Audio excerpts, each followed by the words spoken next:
تخيل معايا كده ان هم عملوا للبودكاست لعبة. يلا بينا نشوف لعبة بودكاست، بس قبل ما اوريكم او اشرح لكم اللعبة، الفكرة كلها جامدة جدا، فيها 3 حاجات. ايا كان الحكم يا جماعة لازم تنفذه. الفكرة كلها ان انت تجمع قلوب اكتر. اكتر شخص بيجمع قلوب هو اللي بيكون الكوماندوز، واقل شخص بيجمع قلوب ده بلاش بيكون الايه، عشان محدش يزعل. يلا بينا نشوف شرح لعبة بودكاست مع بعض. ده شكل الكرتونة، طبعا شكل الكرتونة حرفيا جامد جدا جدا جدا. اوكي، بالشكل ده يا جماعة. وهنا مش عارف المنصات بتاعتهم، وهنا الحاجات والشرح، بس انا مش هحتاج كرتونة لان انا هشرح لك اللعبة دلوقتي. اول حاجة احنا مثلا الفكرة كلها يا حبيب قلبي ان انت تلم قلوب اكتر. اوكي، لو مثلا ده هنا جاوبت السؤال ده او نفذت الحكم ده او ايا كان هتاخد قلب، وهنا لو عملت الحاجة دي هتاخد قلبين. كل ورقة او كل كارت فيه نفس الفكرة، هنا قلب وهنا 3 قلوب. اوكي، هنا قلب وهنا 3 قلوب، انت وحظك في قلبين قلب 3. بس انا اشرح لكم كل كارت وازاي هتلعبوا اللعبة. احنا دلوقتي مثلا هنلعب اللعبة 1 2 3. اوكي، 3 اشخاص او 4، انا بحب ايه دايما نكون 4 بنلعب.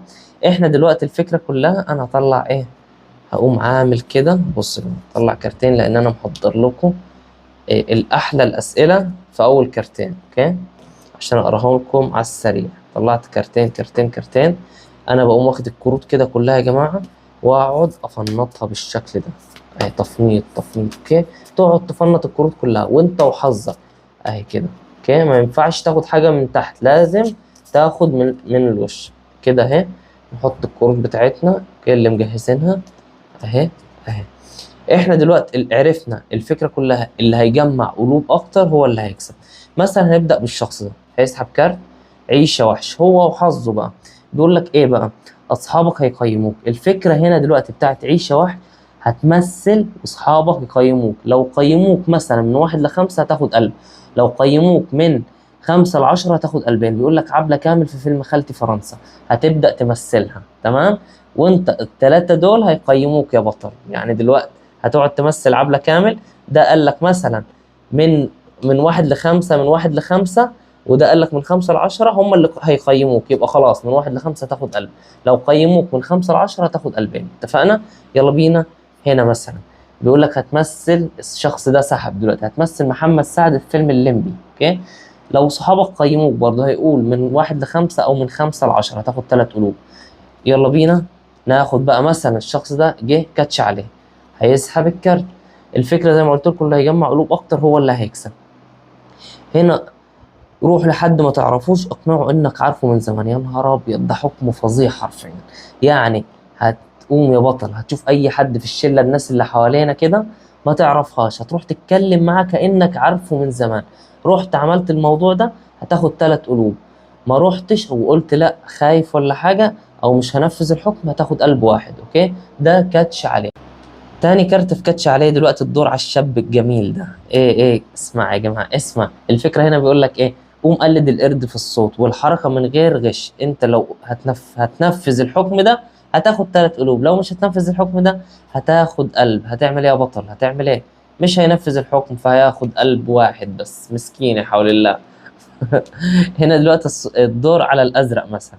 هنبدا قسم وسمعني. الاسم جامد جدا، الموضوع حلو جدا. بص، قسم وسمعني. بيقول لك ايه، تسرع الوقت الوحش ولا تطول الوقت الحلو. الفكره كلها مثلا انا قلت انت دلوقتي هنا هيختار. لو اختار دي هيختار قلب هياخد قلب واحد، لو اختار دي هياخد قلبين. يقول لك هنا مثلا اطول الوقت الحلو. هيقول ليه هتطول الوقت الحلو؟ علشان انا بحب الوقت الحلو، بستمتع جدا بالوقت الحلو. هو هيبدأ يختار حاجة ويجاوب عليها. اوكي، او هيقول عشان كذا. تمام، لو نفذ ده ياخد قلبين. يلا بينا نشوف حاجة تاني من قسم وسمعني. الدور على البطل ده. اوكي، تمسح اوحش يوم في حياتك ولا تعيد احلى يوم في حياتك. يا نهار ابيض. هيقول مثلا همسح اوحش في يوم في حياتي عشان انا ما بحبش افتكر الحاجات الوحشة خالص، بتعقدني الخ الخ الخ الخ حاجات كتيرة جدا. انا باختصار فهمتك اللعبة بتتلعب ازاي. اوكي، الفكرة قسم وسمعني وكاتش عليه وعيشة وحش.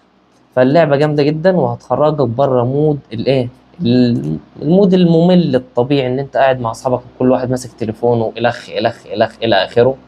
انا شايف اللعبه جميله جدا ومميزه، لان انا حاسس فيها 3 العاب في لعبه واحده، حرفيا في لعبه واحده. حرفيا اللعبه جامده جدا، بودكاست اسمها جميل. وان اللعبه هتوديك، يعني انا شايف ممكن هنا مثلا تمثيل فيلم، اوكي، بعد كده هنا مثلا حكم تقوم تنفذه، اوكي، او حد ينفذ الحكم، بعد كده سؤال وتجاوب عليه.